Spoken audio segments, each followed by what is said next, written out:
Hi, welcome back. So we will start off this session by restarting the servers. We should have done that in the previous session, but we didn't. But I have done that already, so I'm not gonna show you how to restart the server. You should know how to do that already. So you should restart your servers after what we did in the last session, and the next thing we will do is to run the failover cluster test. We will document the test and then create the cluster. All right, so let's get to it. To bring up our to start off, so in this I have already restarted my server. Okay, so you can see everything is green. So the first thing I want to do is to bring up the failover cluster manager. So you click on the tools from server manager, of course, failover cluster manager, that's what you need. Okay, so what we want to do first is to validate configuration. So you click on validate configuration, and what we mean by that is we just want to see first if our configuration is fit for cluster, right? So this test is going to tell us if we're missing anything at all. So first thing you want to do again is to specify the names of the servers that will be part of this cluster. Okay, so first one is primary, of course. Add that, so it's going to query the network, and as you can see, it's bring back the fully qualified name for the primary computer. And I'll do the same thing for secondary.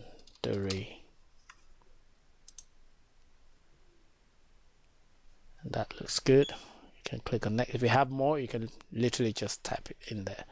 The file share is not going to be part of the cluster. Remember, file share is just a standalone computer that's going to host the folder or the the location where we're going to expose, and that's going to serve as a witness in the quorum configuration. So when we get to that, you'll see how that fits into this whole deployment.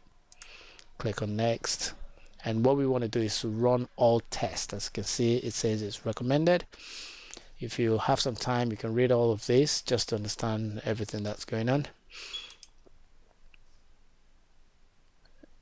And this is a summary of all the tests that's going to be done. So server to test, there's two servers to test selected by the user. So in our case, we're the user, we've selected all tests to be done. So list fiber channel, host bus adapters, it's going to check that. It's going to check for iSCSI, it's going to check for BIOS information, environment variables, a whole bunch of things that will be done there. Click on next, and now the test is going. As you can see already, we have some red that's pop up somewhere, but yeah, you can see we have some red going on. We have some green going on as well. Let's just wait for the test to come back.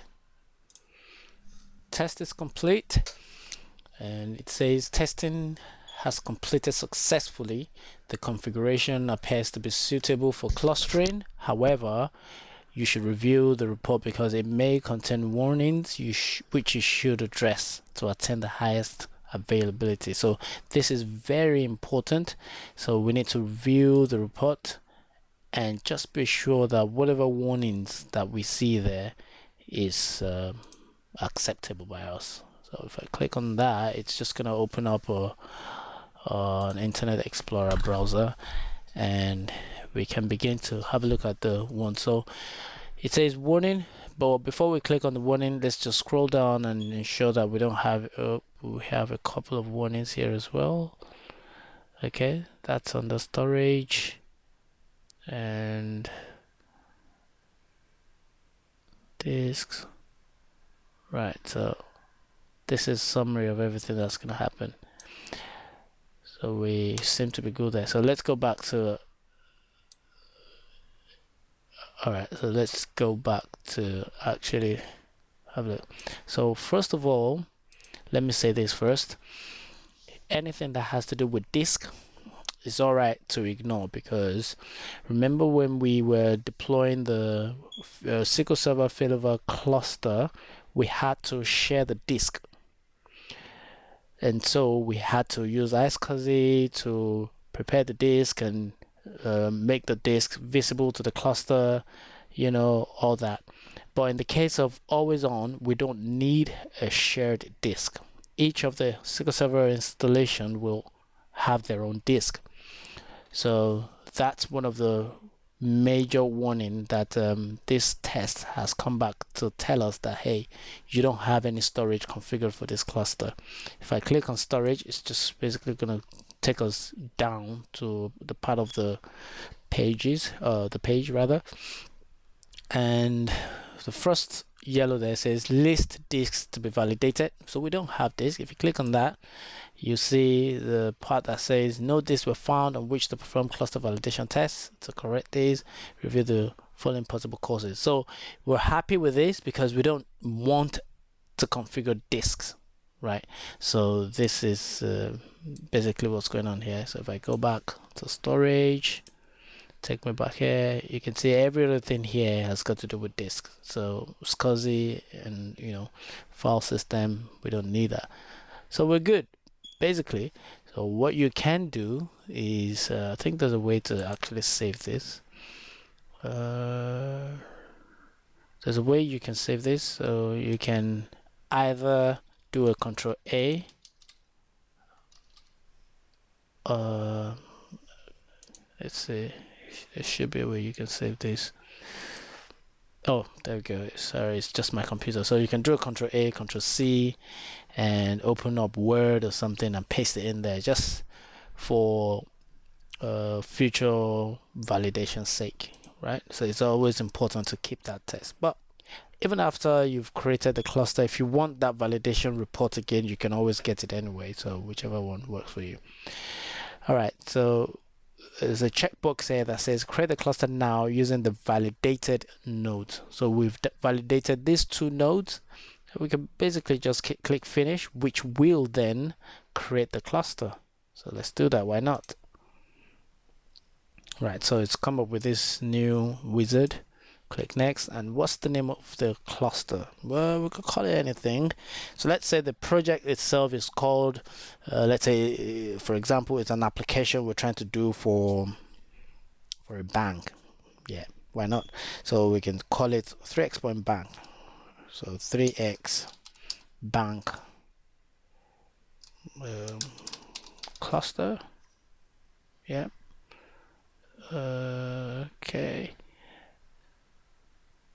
So it needs us to specify the IP address.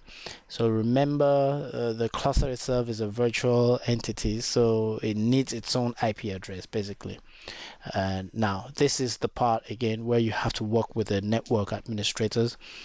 You can't just arbitrarily put an IP address here. You need to work with them to ensure that the IP address you're using is available in the company, because IP addresses are unique.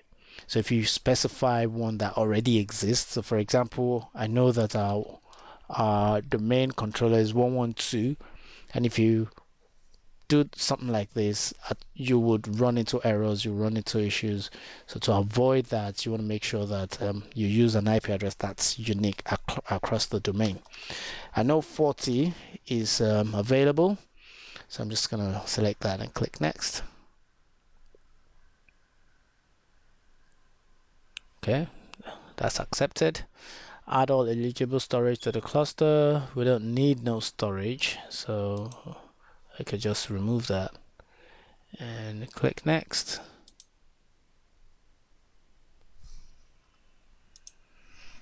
And there we go. You have successfully completed the create cluster wizard. And if you still want to view the report again, you could do that and save that. So this is the cluster that we have created.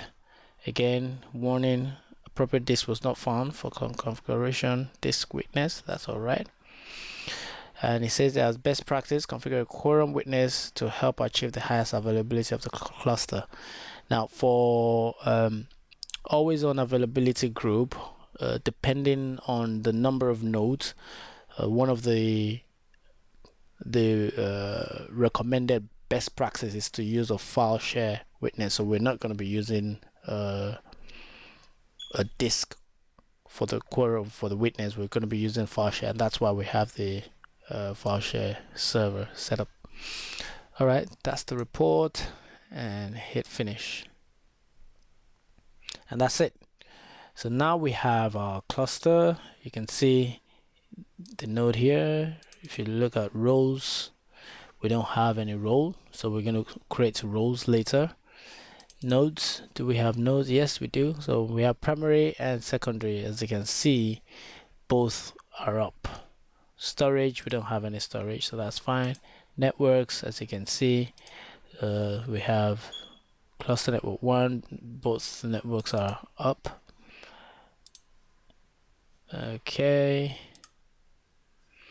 and that's it. So this is where our job is actually going to start. It would be nice to review the errors if we have any errors. Let's have a review. Always make sure that everything is green. So cluster network name resource, cluster name field registration of one or more associated DNS for the DNS server failure. Ensure that the network adapters associated with the dependent IP address resource are configured with at least one accessible DNS server.